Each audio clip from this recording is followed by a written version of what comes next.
Okay, today we'll be talking about the story of Fire Emblem Path of Radiance. But to begin with, I'll be going over the continent that the story resides in, and that is Tellius.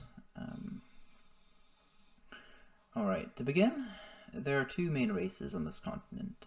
There are the Bjork, which are just like human beings, basically, and then there are the Lagoos, which are people that can take the form of animals, and they have certain animal features. Some of them, like the beasts of ears or whatnot.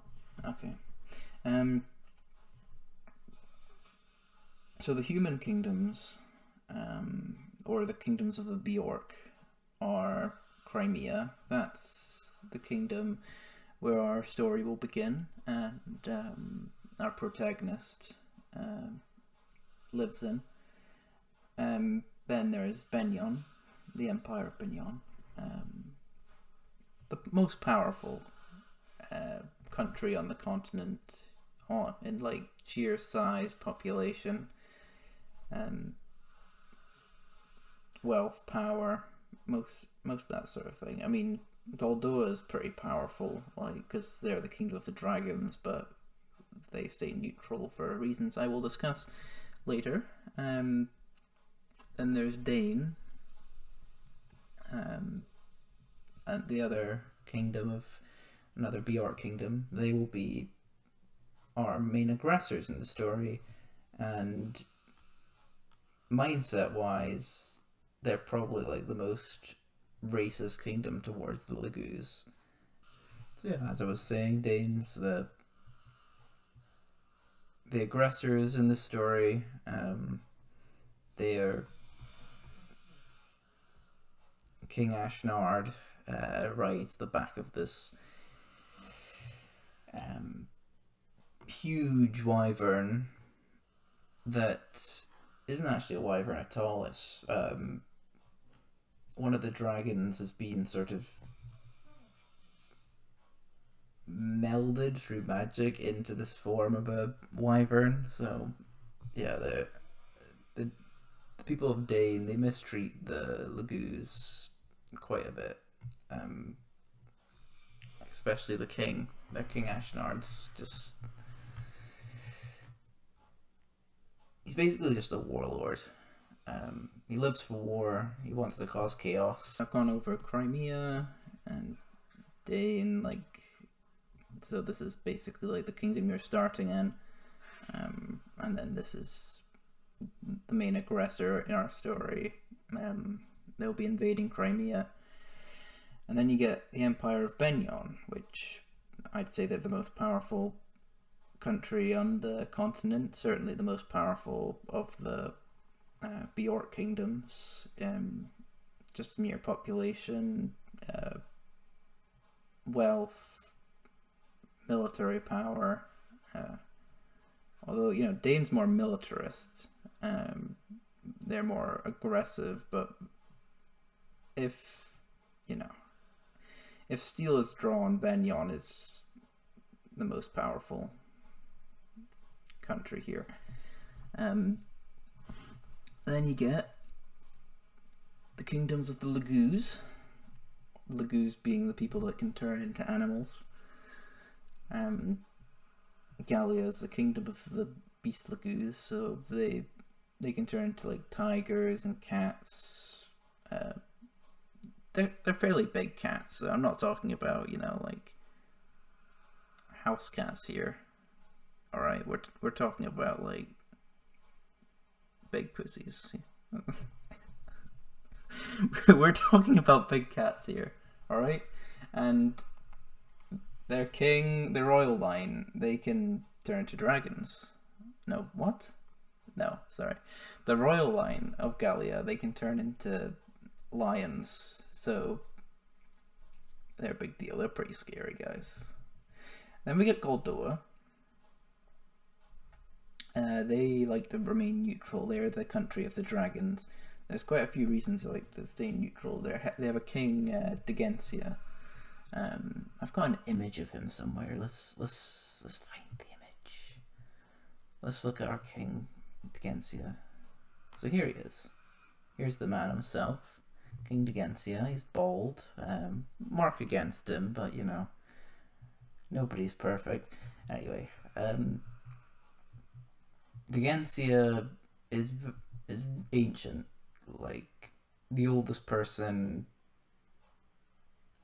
Is he the? Yeah, yeah. Okay, there's another character which is about as old as he is, um, which I don't think I'll get to in this one because it's kind of spoilers for the next game. But yeah, this guy's basically the oldest guy around, so far as we know for this game. All right. And he's in Goldoa, he's the king of the dragons. They like to stay neutral because, though they are very powerful, they are slow to breed and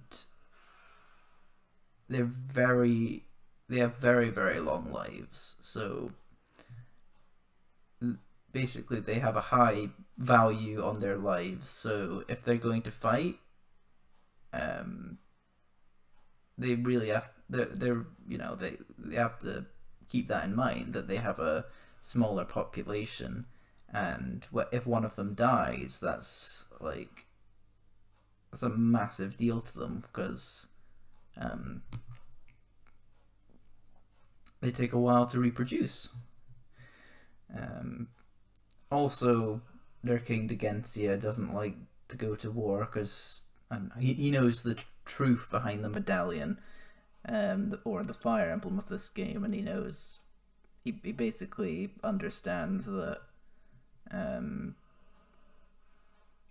if you bring too much chaos to the continent, the goddess is basically going to wake up and she's going to, you know, rewrite or erase everybody on the continent. You know, it's bad things are going to happen, basically. You don't want that. And then you get the two bird kingdoms, Phoenix and Kilvas.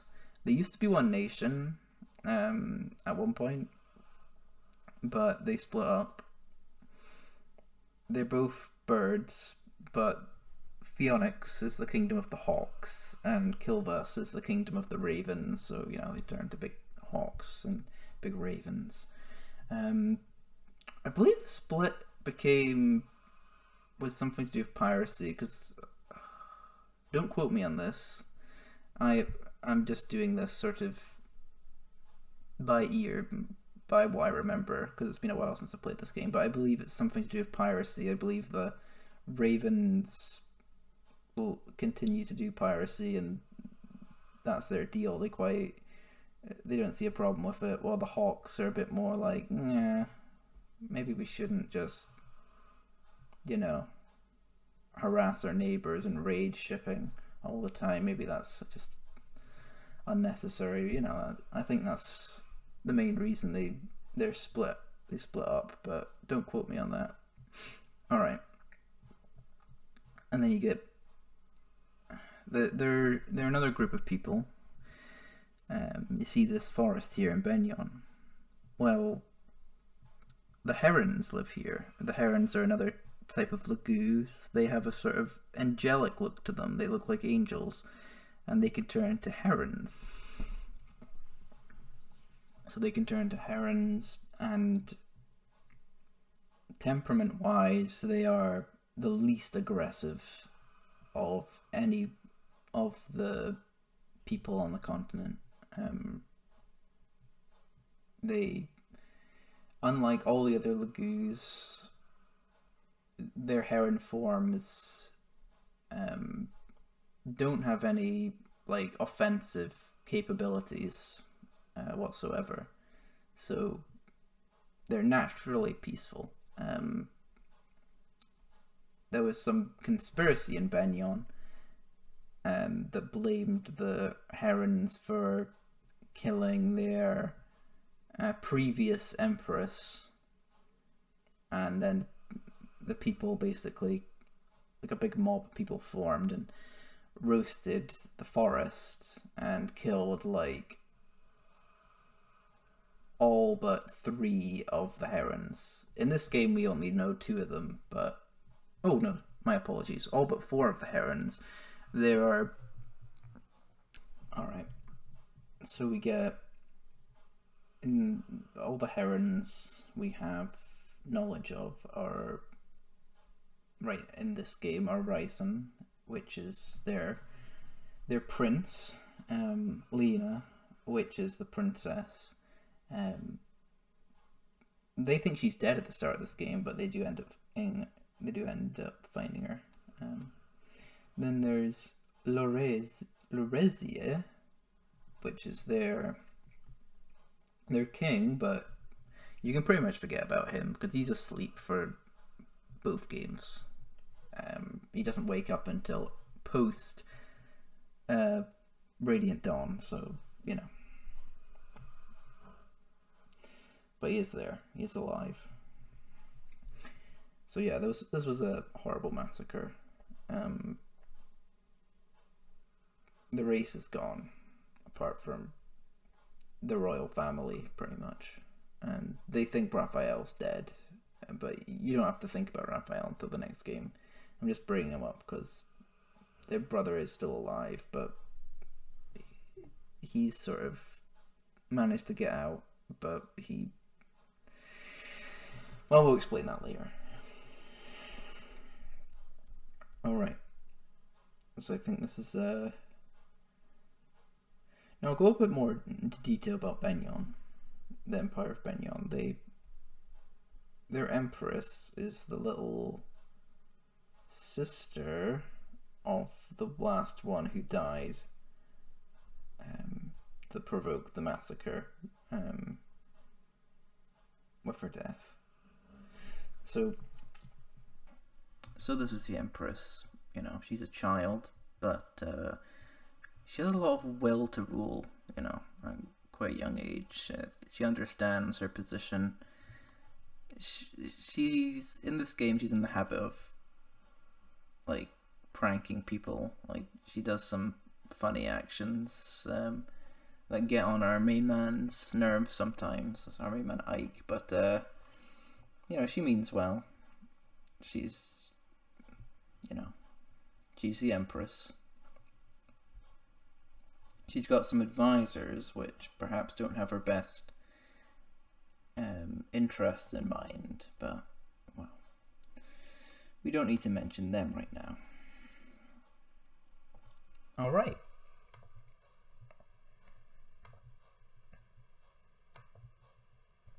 So in the Crimean royal family, there's Princess Alincia, and she will end up being the sole heir because her parents are killed.